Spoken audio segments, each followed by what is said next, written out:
isi kitab ini dan siapa sih Ayub itu? Saya akan membahas isi dan latar belakang kitab Ayub ini.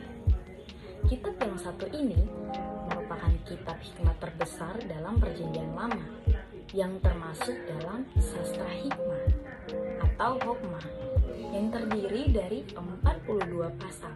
Namun aslinya hanya ada setengah pasal saja, 2,5 pasal saja, yaitu pasal 1 dan pasalnya yang kedua. Selain dari itu, sebagian besarnya merupakan tambahan dalam bentuk puisi atau syair.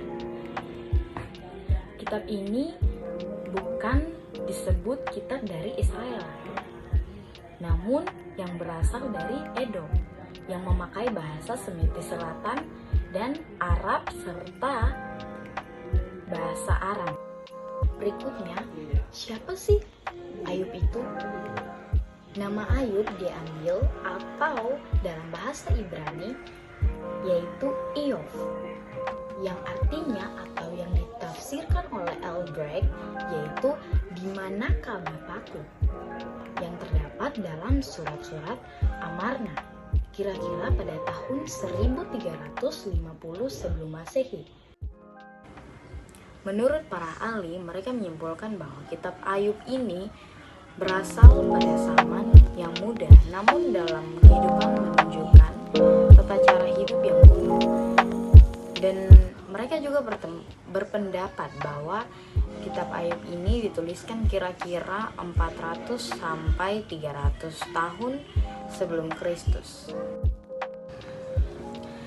Tujuan kitab Ayub ini untuk mengajarkan orang percaya bertahan dalam penderitaan yang telah terjadi dalam kehidupannya, yang dimana penyerahan diri mereka berserah dan menyerahkan diri kepada Allah serta menerima kebebasan dari Allah.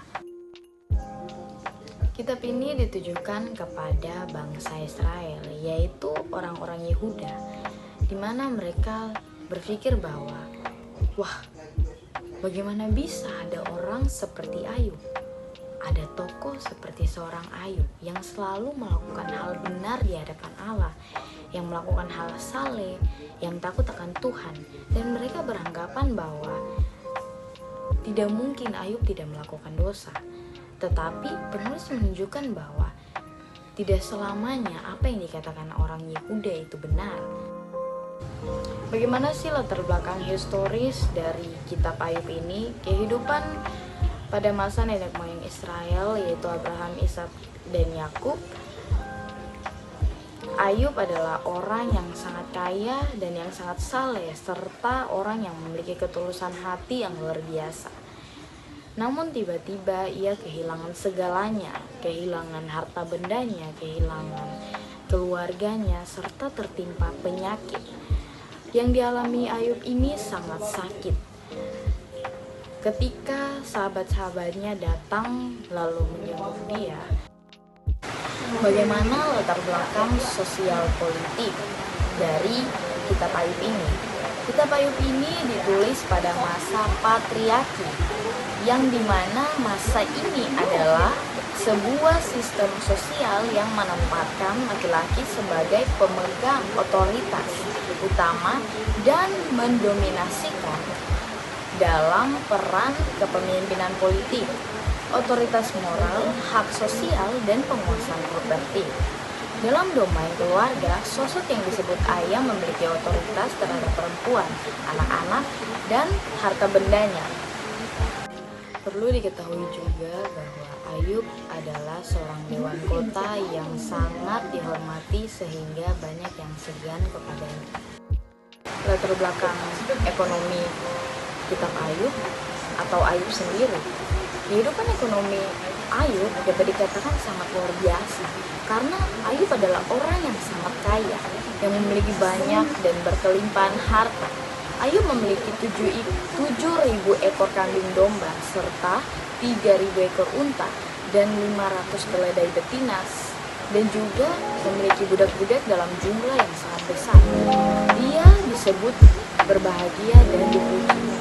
Ayub adalah orang yang bergaul akrab dan sangat dekat dengan Allah.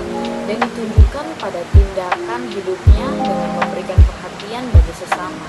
Karena Ayub ini suka menolong dan senang membantu orang miskin, orang yang susah, yang janda, yatim piatu, dan orang-orang yang sangat membutuhkan bantuan dengan sukacita.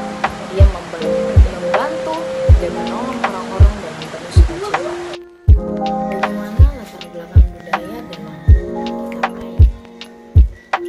Dalam ajaran atau budaya dari Timur Tengah, jika seseorang yang tidak memiliki anak, ia akan dihina, ia akan dianggap bahwa ia dikutuk Allah karena ia mandul, ia tidak memiliki keturunan yang akan melanjutkan generasi itu. Bahkan ia tidak akan diberkati oleh Allah. Dalam